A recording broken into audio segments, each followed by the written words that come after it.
আসসালামু আলাইকুম। এটিএন বাংলা সংবাদে সবাইকে স্বাগত জানাচ্ছি। তানিয়া ইসলাম। রাত্রির শুরুতেই বিআরবি কেবলস সংবাদ শিরোনাম।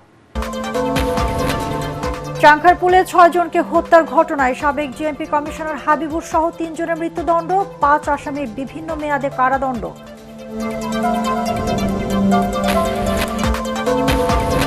পাঁচ বিশ্ববিদ্যালয়ে ইনসাফের পক্ষে রায় দিয়েছে তরুণরা। এখন দেশবাসীর ভোটের প্রতীক্ষায় জামায়াত। কুষ্টিয়ায় শফিকুর রহমান, দেশকে নব্য জালেমের হাতে তুলে দেওয়া যাবে না। বিএনপি কখনোই জনগণের দেওয়া আমানতের অমর্যাদা করেনি। মির্জা ফখরুল, একটি দল প্রচারণার পরিবেশ নষ্ট করছে, দলটির নির্বাচনী কমিটির মুখপাত্র। নির্বাচনকে অবাধ, সুষ্ঠু ও শঙ্কামুক্ত করতে সেনাবাহিনীকে পেশাদারিত্বের সাথে দায়িত্ব পালনের নির্দেশ প্রধান উপদেষ্টার। সশস্ত্র বাহিনীর সাথে ডক্টর ইউনূসের মতবিনিময়। প্রচারণার সময় ঢাকা ১১ আসনের এনসিপি প্রার্থী আরিফুল সহ সমর্থকদের উপর বিএনপি নেতাকর্মীদের হামলার অভিযোগ। আহত ১২। রাজধানী সহ সারা দেশে প্রার্থী সমর্থকদের দিনভর গণসংযোগ। এবং সারা দেশে পোস্টাল ব্যালট পাঠানো শুরু। প্রবাসীরা দেশ থেকে ব্যালট পাঠালে বাতিল হবে ইসি সচিব।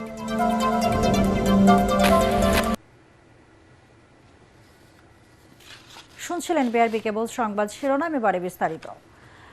জুলাই গণ আন্দোলনে রাজধানীর চাংখারপুলে শিক্ষার্থী শাহরিয়ার খান আনাস, শেখ জুনায়েদ সহ ৬ জনকে হত্যা মামলায় সাবেক জেএমপি কমিশনার হাবিবুর রহমান, যুগ্ম কমিশনার সুদীপ কুমার চক্রবর্তী ও উপকমিশনার শাহ আলম মোহাম্মদ আখতারুল ইসলামকে মৃত্যুদণ্ড দিয়েছে আন্তর্জাতিক অপরাধ ট্রাইব্যুনাল। এছাড়া সহকারী পুলিশ কমিশনার ইমরুলকে ৬ বছর, শাহবাগ থানার তখনকার ওসি আরশাদ হোসেনকে ৪ এবং কনস্টেবল সুজন হোসেন, ইমাজ হোসেন ইমন ও নাসিরুল ইসলামকে ৩ বছর করে কারাদণ্ড দেওয়া হয়েছে।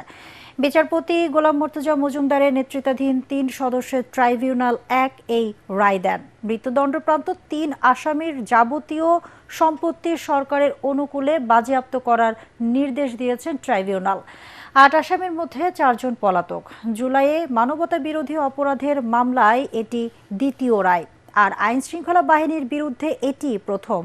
রায়ের পুরো কার্যক্রম সরাসরি সম্প্রচার করে বাংলাদেশ টেলিভিশন। রায়ে সংক্ষুব্ধ আসামিপক্ষ ও প্রসিকিউশন। কারাদণ্ডপ্রাপ্ত আসামিদের সর্বোচ্চ সাজা চেয়ে প্রসিকিউশন এবং খালাস চেয়ে আপিল করার কথা জানিয়েছে আসামিপক্ষ। সবকিছু কিন্তু আদালত বলেছেন, যেটা প্রসিকিউশন আদালতে যখন তাদের অফেন্স প্রমাণিত হয়েছে, ক্রাইমস এগেনস্ট হিউম্যানিটি প্রমাণিত হয়েছে, ওয়াইড স্প্রেড এবং সিস্টেম্যাটিক অ্যাটাক প্রমাণিত হয়েছে, এবং এই আসামিরা তারা প্রকাশ্যে গুলি করেছিল সেটা প্রমাণিত হয়েছে। এরপরে তাদেরকে যে সাজা দেওয়া হয়েছে আমরা মনে করি এটা ন্যায়সঙ্গত হয়নি। যদিও আদালতের আদেশ সকলের উপরে শিরোধার্য, আমাদেরকে মানতে হবে, যেহেতু একটা অ্যাপিলেট ফোরাম আছে সুপ্রিম কোর্টে, এটার বিরুদ্ধে, এই সাজার বিরুদ্ধে, কম সাজা যেটা দেওয়া হয়েছে সেই অংশটুকুর বিরুদ্ধে প্রসিকিউশনের পক্ষ থেকে আমরা আপিল করব। ৫ বিশ্ববিদ্যালয়ে ইনসাফের পক্ষে রায় দিয়েছে তরুণরা। এখন দেশবাসীর ভোটের প্রতীক্ষা করছে জামায়াত ইসলামী। কুষ্টিয়ায় আবরার ফাহাদ স্টেডিয়ামে ১১ দলীয় জোটের নির্বাচনী জনসভায় তিনি এসব কথা বলেন। জামায়াতের আমির আরও বলেন, ক্ষমতায় এলে নারীদের ঘরে, রাস্তাঘাটে চলাফেরা, কর্মস্থলে নিরাপত্তা ও মর্যাদা নিশ্চিত করবে জামায়াত।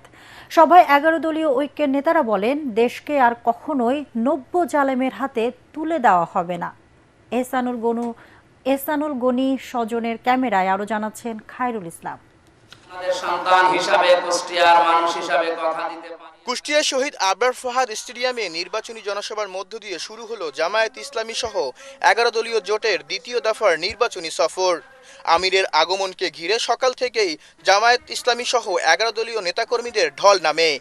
ব্যানার, ফেস্টুন, নির্বাচনী প্রতীক হাতে তারা জড়ো হন সমাবেশ স্থলে।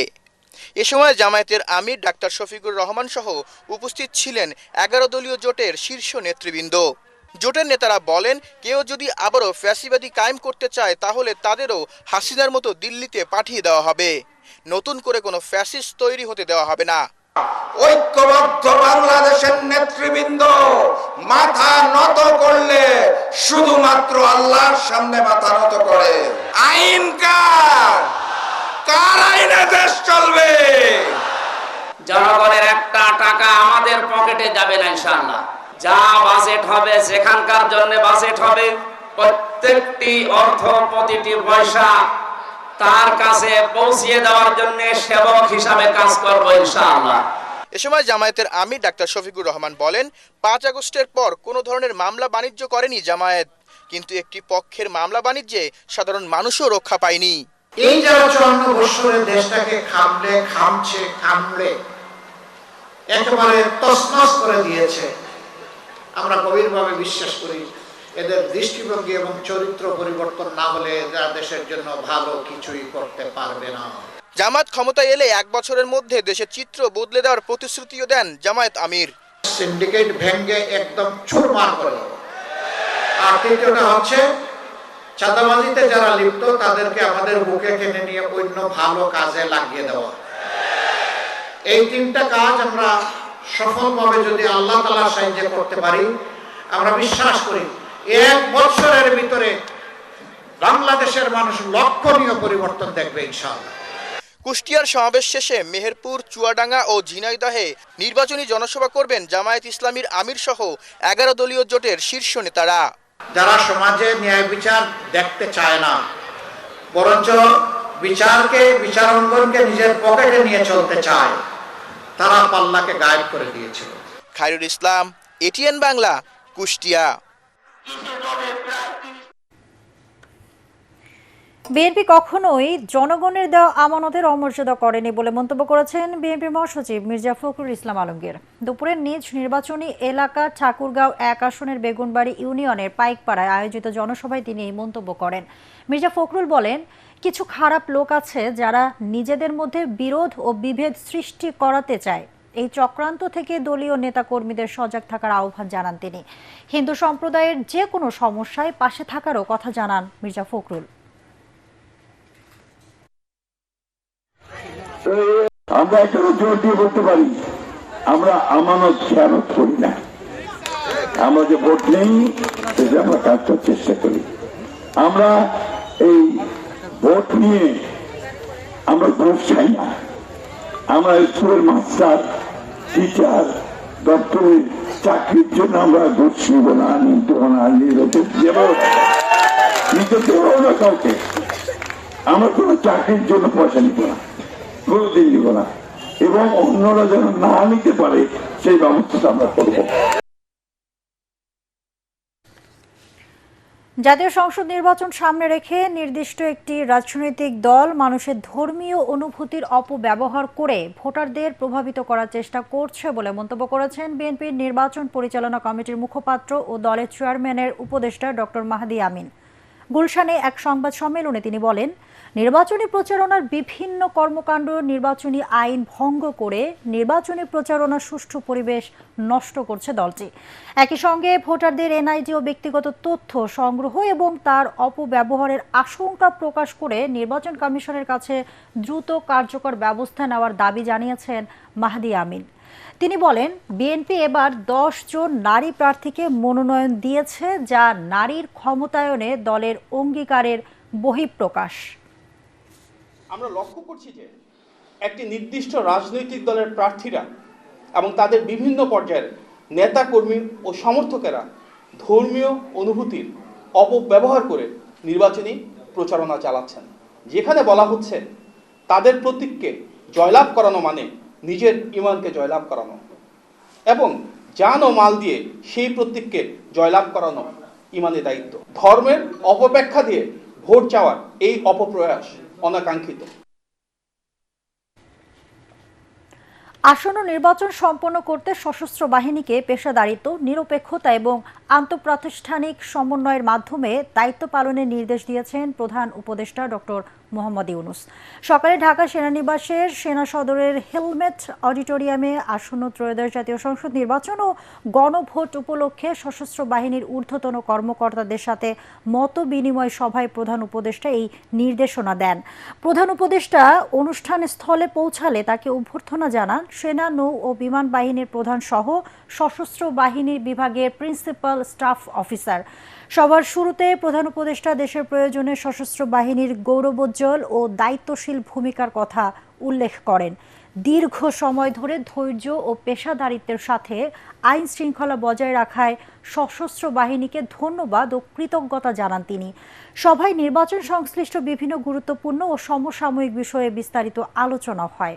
মতবিনিময় সভায় সশস্ত্র বাহিনীর ঊর্ধ্বতন কর্মকর্তা ও সংশ্লিষ্টরা উপস্থিত ছিলেন।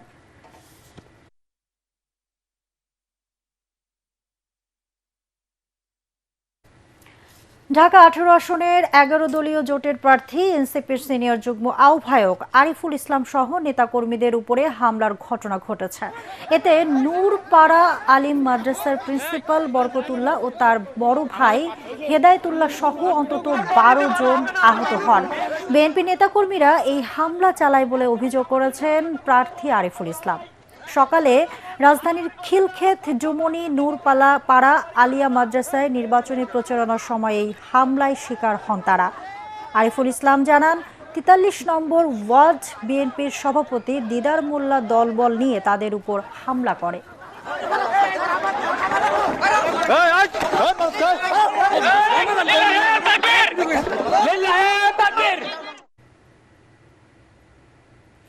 রাজধানী সহ সারা দেশে চলছে সংসদ নির্বাচনের প্রচারণা ও গণসংযোগ।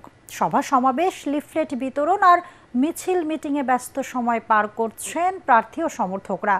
ভোটারদের মন জয়ে সংস্কার, উন্নয়ন এবং মাদক ও দুর্নীতিমুক্ত সমাজ গঠনে দিচ্ছেন নানা প্রতিশ্রুতি। প্রতিনিধিদের পাঠানো তথ্য ছবি নিয়ে আশিকুর রহমানের রিপোর্ট। ত্রয়োদশ জাতীয় সংসদ নির্বাচনের দিন যত এগিয়ে আসছে ততই জমে উঠেছে ভোটের মাঠের আসল লড়াই। দিনের বেশিরভাগ সময় প্রচারণায় ব্যস্ত সময় পার করছেন বিভিন্ন রাজনৈতিক দলের নেতাকর্মীরা। সকালে ঢাকা 12 আসনে নির্বাচনী প্রচারণা চালিয়েছেন স্বতন্ত্র প্রার্থী সাইফুল আলম নীরব। এলাকার মানুষের সাথে দীর্ঘদিনের সম্পর্কের কারণে জয়ের ব্যাপারে আশাবাদী তিনি। আমি এই মাটির সন্তান হিসেবে এই এলাকার জনগণের অনুরোধে আমি নির্বাচন করছি। আমি বিশ্বাস করি আগামী নির্বাচনে এই এলাকার জনগণ আমাকে এই মাটির সন্তান হিসেবে ফুটবল মাঠে ভোট দিয়ে ইনশাল্লাহ জয়যুক্ত করবেন। ঢাকা 9 আসনে প্রচারণা চালাচ্ছেন বিএনপির প্রার্থী হাবিবুর রশিদ হাবিব। নির্বাচিত হলে গ্যাস সংকট নিরসনের পাশাপাশি রাস্তাঘাটের উন্নয়নের আশ্বাস দিচ্ছেন তিনি। আমাদের এখানে গ্যাস সমস্যা প্রকট, মানুষ দিনের বেলায় রান্না করতে পারে না, রাতের বেলায় রান্না করে 2টা থেকে 5টা বন্ধ। এই যে দুঃখ দুর্দশা, আমরা তো সিটি কর্পোরেশনের ট্যাক্স দিই, আমরা তো সব কিছু বিল দিই, তাহলে আমাদের তো এগুলি প্রাপ্য। আমরা এই এলাকার মানুষ তার প্রাপ্যটুকু চাই, আমিও তাদের সামনে আমি এই প্রাপ্যটুকু বাস্তবায়ন করতে চাই। রাজশাহী 1 আসনের বিএনপি দলীয় প্রার্থী অবসরপ্রাপ্ত মেজর জেনারেল শরীফ উদ্দিন তানোরের আদিবাসী পল্লীতে গণসংযোগ করেন। একই আসনে জামাতের প্রার্থী অধ্যাপক মুজিবুর রহমান গোদাগাড়িতে প্রচারণা চালান। তিনি দাঁড়িপাল্লার পাশাপাশি গণভোটে হ্যাঁর পক্ষে ভোট দেওয়ার আহ্বান জানান।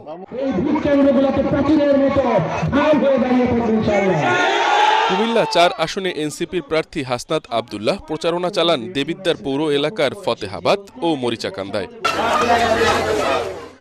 নতুন আশা নতুন নাটোর, এই স্লোগানকে সামনে রেখে নাটোরে নির্বাচনী প্রচারণা চালাচ্ছেন নাটোর 2 আসনের ধানের শীষের প্রার্থী বিএনপির কেন্দ্রীয় নেতা এম রুহুল কুদ্দুস তালুকদার দুলু। সকাল থেকে নাটোর সদর উপজেলার বিভিন্ন পাড়া মহল্লায় নেতাকর্মীদের সাথে নিয়ে সভা সমাবেশ করেন তিনি। আমাদের নেতা তারেক রহমানের নেতৃত্বে বিএনপি যদি ক্ষমতায় যায়, ইনশাল্লাহ এই ফ্যামিলি কার্ড, কৃষিকার্ড পাবেন। নওগাঁ 6 আসনের স্বতন্ত্র প্রার্থী আলমগীর কবির রানীনগর উপজেলার বিভিন্ন এলাকায় গণসংযোগ করেন এবং ভোটারদের সাথে কুশল বিনিময় করেন। জয়পুরহাট 1 আসনের বিএনপির প্রার্থী মাসুদ রানা প্রধানের পক্ষে বিশাল মিছিল অনুষ্ঠিত হয়েছে। এতে জেলা বিএনপি ও অঙ্গ সংগঠনের নেতাকর্মীরা অংশ নেন। এছাড়া দেশের বিভিন্ন এলাকায় মিছিল, পথসভা ও লিফলেট বিতরণ করে প্রচারণা চালাচ্ছেন বিভিন্ন দলের প্রার্থী ও কর্মী সমর্থকরা। আশিকুর রহমান, এটিএন বাংলা।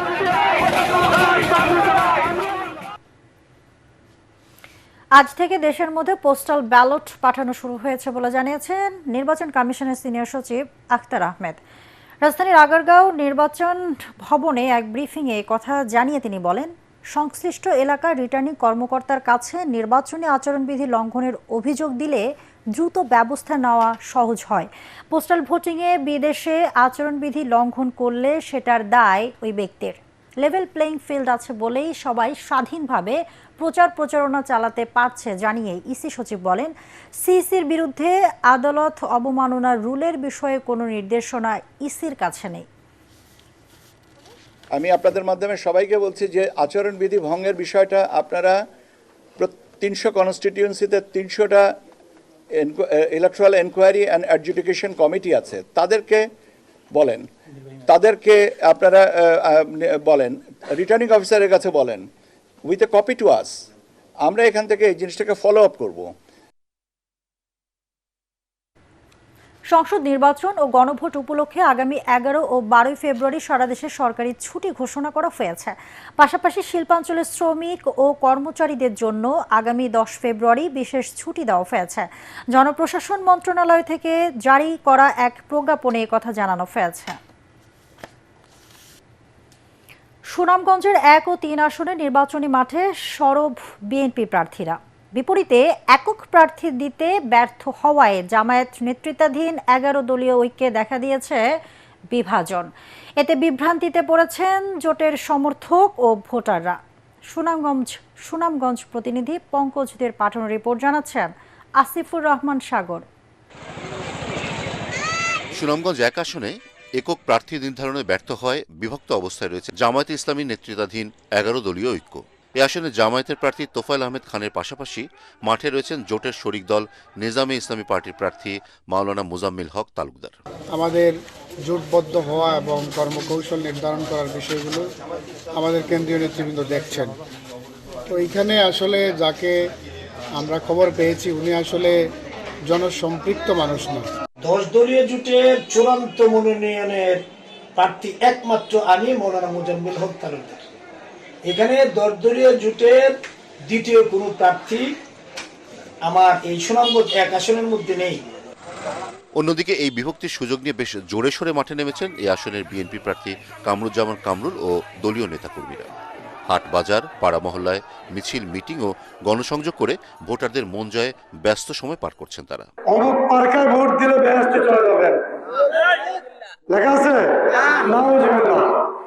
আমি কোথাও শুনি নাই আপনি অমুক জায়গায় ভোট দিলে সব হবে, ভোটের কথাই বলা নেই কোনো ইসলামের কোনো ইয়েতে। একই চিত্র সুনামগঞ্জ 3 আসনেও। এখানেও একক প্রার্থী দিতে পারেনি জামায়াত ইসলামী নেতৃত্বাধীন জোট। এই আসনে জামায়াতের প্রার্থী অ্যাডভোকেট ইয়াসিন খান প্রার্থিতা প্রত্যাহার করলেও জোটের পক্ষে এখনও মাঠে রয়েছেন খেলাফত মজলিস বাংলাদেশের শাহিনুর পাশা চৌধুরী, এবি পার্টির সৈয়দ তালহা আলম এবং খেলাফত মজলিসের হাফেজ শেখ মুশতাক আহমদ। জোটের প্রার্থীদের বিভক্তির সুযোগ নিয়ে বিএনপির প্রার্থী ও দলীয় নেতাকর্মীরা বিপুল উৎসাহে প্রচারণা চালাচ্ছেন। তারেক রহমান যেভাবে আগামীর বাংলাদেশ, আগামী সুন্দর বাংলাদেশ কিভাবে দেখতে চান একটা সুন্দরভাবে উপস্থাপন করেছেন দেশের সামনে, জাতির সামনে, তারা ধারাবাহিকতায় আমরা এই জগন্নাথপুর শান্তিগঞ্জের মানুষকে আর একটি সুন্দর জগন্নাথপুর শান্তিগঞ্জ উপহার দেব ইনশাআল্লাহ নির্বাচনের মাধ্যমে। 2 আসনেই একক প্রার্থী নির্ধারণে ব্যর্থ হয় জামায়াত নেতৃত্বাধীন 11 দলীয় জোটে বাড়ছে অস্বস্তি। সাধারণ ভোটারদের মধ্যে তৈরি হয়েছে বিভ্রান্তি, অনেকেই ভুগছেন সিদ্ধান্তহীনতায়। Bureau report, ATN Bangla. দর্শক, সালাম স্টিল ভোটের গাড়ি নিয়ে ঢাকা 9 আসনে আছেন সহকর্মী সাজ্জাদ জাহান। সেখানকার ভোটের সর্বশেষ হালচাল জানাচ্ছেন তিনি। সালাম স্টিল ভোটের গাড়ি নিয়ে আমরা রয়েছি এখন রাজধানীর খিলগাঁওয়ে। সকাল থেকে আমরা রাজধানীর বিভিন্ন অলিগলি ঘুরে দেখেছি। নির্বাচনকে সামনে রেখে প্রার্থীরা ভোটারদের দ্বারে দ্বারে যাচ্ছেন এবং কি এলাকার উন্নয়নে যে সকল সমস্যা রয়েছে সেগুলো উন্নয়নে ভূমিকা পালন করার কথা দিচ্ছেন। বিশেষ করে গ্যাস সংকট, যানজট, রাস্তাঘাটের উন্নয়নের ব্যাপক ভূমিকা পালন করার কথাও বলছেন। আমরা এই মুহূর্তে খিলগাঁওয়ে এসেছি। এখানে একটি প্রচারণা চলছে। প্রার্থীরা ভোটারদের দ্বারে দ্বারে যাচ্ছেন এবং কি জানাচ্ছেন নির্বাচিত হলে কি কি উন্নয়নে ভূমিকা পালন করবেন। তো এই ছিল সালাম স্টিল ভোটের গাড়ি নিয়ে আমার কাছে রাজধানীর খিলগাঁও থেকে সর্বশেষ। যশোরের ঝিকরগাছে জামায়াতে ইসলামী নারী কর্মীদের উপর হামলা, মোবাইল ফোন লুট ও শ্লীলতাহানির অভিযোগ এনে বিএনপির কর্মী সমর্থকদের বিরুদ্ধে সংবাদ সম্মেলন করেছেন যশোর 2 আসনের বাংলাদেশ জামায়াতে ইসলামীর মনোনীত প্রার্থী ডাক্তার মুসলেউদ্দিন ফরিদ। যশোর প্রেস ক্লাবে জামায়াতে ইসলামী ঝিকরগাছা উপজেলা শাখা আয়োজিত সংবাদ সম্মেলনে তিনি জানান, রোববার দুপুরে ঝিকরগাছা পৌরসভার ৫ নম্বর ওয়ার্ডে নারীদের কাছে দাঁড়িপাল্লা প্রতীকের ভোট চাইতে যান ঝিকরগাছা মহিলা জামায়াতের নারী সদস্যরা। এ সময় তাদের উপর অতর্কিত হামলা চালায় ধানের শীষ প্রতীকের সমর্থক যুবদল নেতা আরাফাত রহমান কল্লোল, সবুজ, আহানাত ও সোহাগ সহ আরও কয়েকজন। হামলায় অন্তত ১০ জন নারী কর্মী আহত হন। এই বিষয়ে জেলা রিটার্নিং কর্মকর্তার নিকট লিখিত অভিযোগ দেওয়া হয়েছে বলেও জানান তিনি। আবারও এই বর্বর হামলার তীব্র নিন্দা ও প্রতিবাদ জানাচ্ছি এবং দ্রুত বিচার ও দোষীদের শাস্তির দাবি জানাচ্ছি। নারীর উপর হামলা বন্ধ করতে হবে এবং ভোটাধিকার রক্ষা করতে হবে। আবারও সালাম স্টিল ভোটের গাড়ির খবর।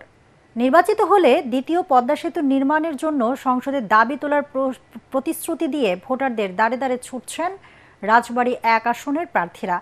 ভোটাররা বলেন, যারা বিদেশে অর্থ পাচার করে তাদের সংসদে দেখতে চান না। রাজবাড়ী প্রতিনিধি লিটন চক্রবর্তীকে সাথে নিয়ে রিপোর্ট করছেন মিজান শাহজাহান।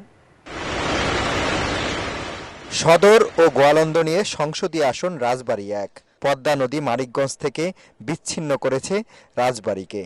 মাওয়া থেকে জাজিরা প্রান্তে পদ্মা সেতু হলেও রাজবাড়ীর বাসিন্দাদের ঢাকায় যেতে হয় ফেরিতে পদ্মা পাড়ি দিয়ে। এই আসনের ভোটাররা বলেন, প্রতীক নয় যোগ্য প্রার্থীকেই ভোট দেবেন তারা।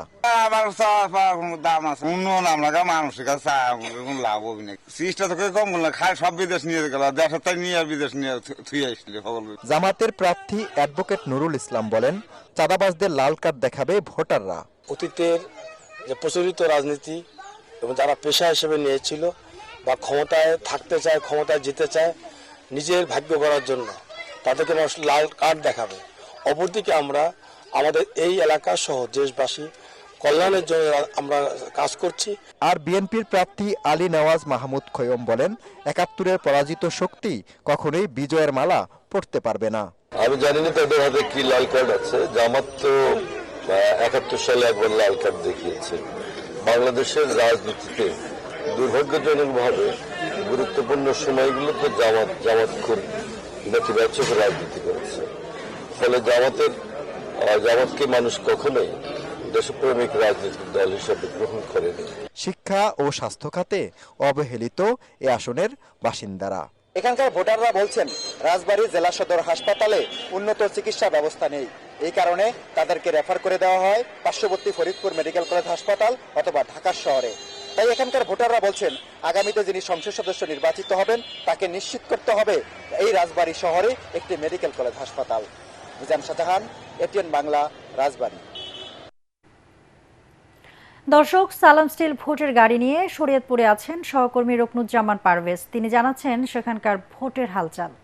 প্রিয় দর্শক, আমি এই মুহূর্তে রয়েছি শরীয়তপুরের পালং এলাকায়, অর্থাৎ শরীয়তপুর ১ আসনে। মোট শরীয়তপুরে আসন সংখ্যা রয়েছে তিনটি আসনের মধ্যে কিন্তু শরীয়তপুরে ব্যাপক প্রচার প্রচারণা চালিয়ে যাচ্ছে প্রার্থীরা এবং মাঠে তারা সরগরম রয়েছে মাঠগুলো।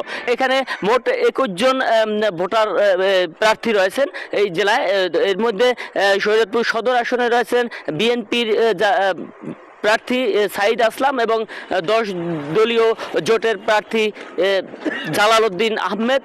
আমি একজন ভোটারের সাথে একটু কথা বলবো, তিনি আসলে আমাকে কেমনটা জানাবে যে আসলে তাদের ভোটের মাঠ কিরকম লাগছে। স্বতন্ত্র প্রার্থী আছে, জামাত আছে, এর ভিতরে বাচ্চা বিএনপি আছে, বর্ধিত জামাত এবং ইসলামী আন্দোলন এবং বিএনপি এবং যে স্বতন্ত্র প্রার্থী রয়েছে তাদের মধ্যে বেছে শুনে তারা যোগ্য প্রার্থীকে ভোট দেবেন। এমনটাই ছিল শরীয়তপুরের সর্বশেষ নির্বাচনী প্রচারণা খবর। এবারে পূবালী ব্যাংক বাণিজ্য সংবাদ।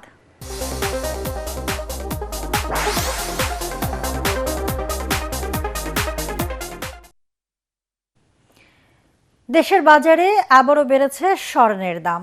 ভরিতে ১,৫৭৪ টাকা বাড়িয়ে ২২ ক্যারেটের প্রতি ভরি সোনার দাম নির্ধারণ করা হয়েছে ২,৫৭,১৯১ টাকা, যা আজ থেকে কার্যকর করা হয়েছে বলে জানিয়েছে বাংলাদেশ জুয়েলার্স অ্যাসোসিয়েশন বাজুস। বিশ্ববাজারে দাম বাড়ার কারণেই দাম বেড়েছে বলে জানিয়েছে বাজুস। এবারে খেলার খবর।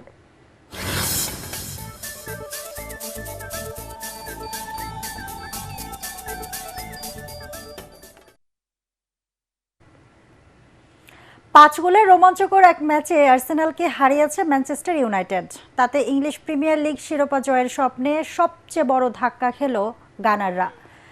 এমিরেটস স্টেডিয়ামে ৩-২ গোলে জয় পায় মাইকেল ক্যারিকের শিষ্যরা। খেলার ২৯ মিনিটে ইউনাইটেড ডিফেন্ডার লিসান্ড্রো মার্টিনেজের আত্মঘাতী গোলে লিড নেয় গানাররা। ৩৭ মিনিটে ব্রায়ান এমবিউমো ম্যাচে সমতা ফেরান। বিরতি শেষে খেলার ৫০ মিনিটে প্যাট্রিক ডোরগু রেড ডেভিলদের ২-১ গোলের লিড এনে দেন। ৮৪ মিনিটে মিকেল মেরুনের ২-২ গোলে সমতা ফেরান। কিন্তু খেলা শেষে ৩ মিনিট আগে বদলি খেলোয়াড় মেথিয়াস চুনহা ইউনাইটেডের জয় নিশ্চিত করেন। তাতে এমিরেটস স্টেডিয়ামে চলতি মৌসুমে নিজেদের সমর্থকদের সামনে প্রথম হার দেখালো আর্সেনাল।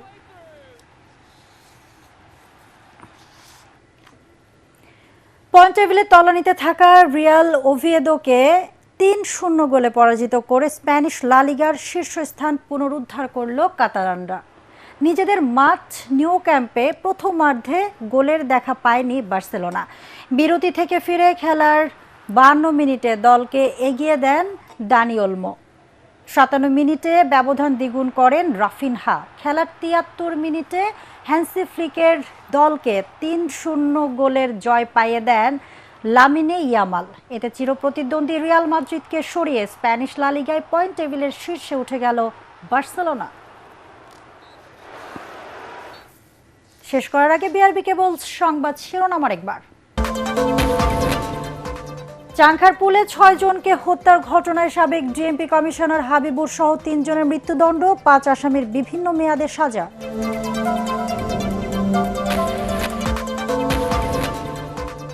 পাঁচ বিশ্ববিদ্যালয়ে ইনসাফের পক্ষে রায় দিয়েছে তরুণরা। এখন দেশবাসীর ভোটের প্রতীক্ষায় জামায়াত। কুষ্টিয়ায় শফিকুর রহমান, দেশকে নব্য জালেমের হাতে তুলে দেওয়া হবে না। বিএনপি কখনোই জনগণের দেওয়া আমানতের অমর্যাদা করেনি মির্জা ফখরুল। একটি দল প্রচারণার পরিবেশ নষ্ট করছে, দলটির নির্বাচনী কমিটির মুখপাত্র।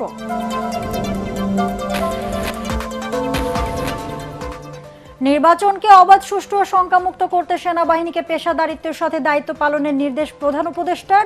সশস্ত্র বাহিনীর সাথে ডক্টর ইউনূসের মতবিনিময়।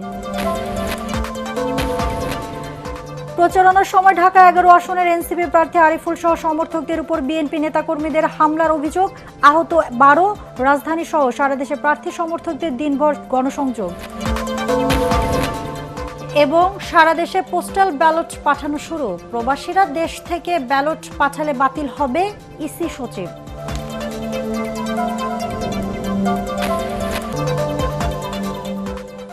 দর্শক, পরবর্তী সংবাদ দেখার আমন্ত্রণ জানিয়ে এখনকার মতো শেষ করছি। এটিএন বাংলা সংবাদ ইউটিউবে দেখতে ব্রাউজ করুন youtube/ATN বাংলা নিউজ। ধন্যবাদ সবাইকে।